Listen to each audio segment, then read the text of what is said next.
Okay, hi everybody. Welcome to another Truth Court video. This time I just want to talk about plaintiffs. I don't know if any of you watching this have been on cases recently, but we've had a whole succession of cases that are just summaries, either taken from AI or they're taken from web pages. I call them encyclopedic entries because they're just summaries of the positions. And it's just fine if you're introducing a discussion, a forum for discussion, but that's not really what Truth Court's about. Truth Court is really more about picking apart the meanings of things and about how they relate to each one of us. So the plaintiff, your job is to provide a proposition about which you either believe to be true and you want to support it and defend it and convince other people that it's true, or you think it's a lie and you want to make sure everybody understands it's a lie and you want to convince people who believe it to be true that it's a lie, or it's somewhere in between and you want to hear what other people really think to help you make up your mind about it. The point is that there's some uncertainty, and that the uncertainty provides a challenge, and it's a challenge to the jurors using their verdicts to present their feelings about the case.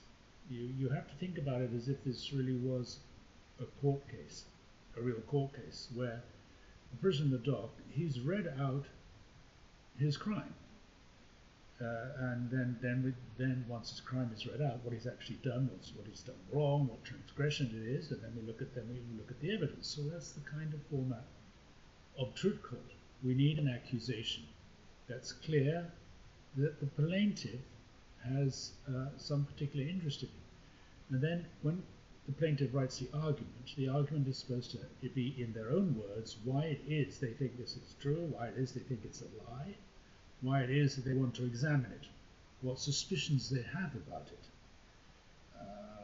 Sometimes uncertainty, one of the very interesting propositions you can come up with is a kind of notion about which uncertainty is suppressed in social media or suppressed in the population at large. That's something we could really get to look at. It's an interesting form of propaganda. Propaganda, if it's well done, of course, travels very quickly through the population. This is one of the purposes of Truth Court, just to kind of block or to stop that spreading of propaganda and pull it a halt so it doesn't become immediately taken up. There's some kind of intermediary process where people can reflect upon it more and see what's happening. So when you're doing your case, you've got to come up with, first thing is a proper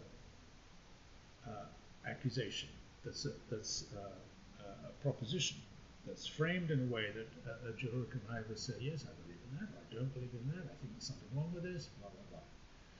All right? It's not just a generalized set of notions which are already well established and they come out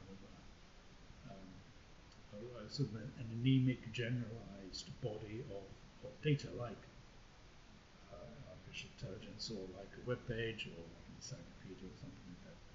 And then we want to hear in the argument, we want to hear a more amplified reason as to why you think this issue is important to you, or important to the world, important to everybody, that they should understand it. You've got to explain more. And if you want to put in more links to supporting information, well, then that's where it goes. It goes in the argument. Your first link should just be a link to introduce the idea, just one example of what you're talking about, and then that way the jurors can get an idea of where your starting position, and then it can be their starting position, and then they can apply their verdicts from that point and taking your argument into account. So so in order to make an interesting and valuable Truth Court session, we need a good proposition that's supported in your own words, and that way the verdicts from the jurors will start to mean something. Okay, well, good luck everybody. See you again soon.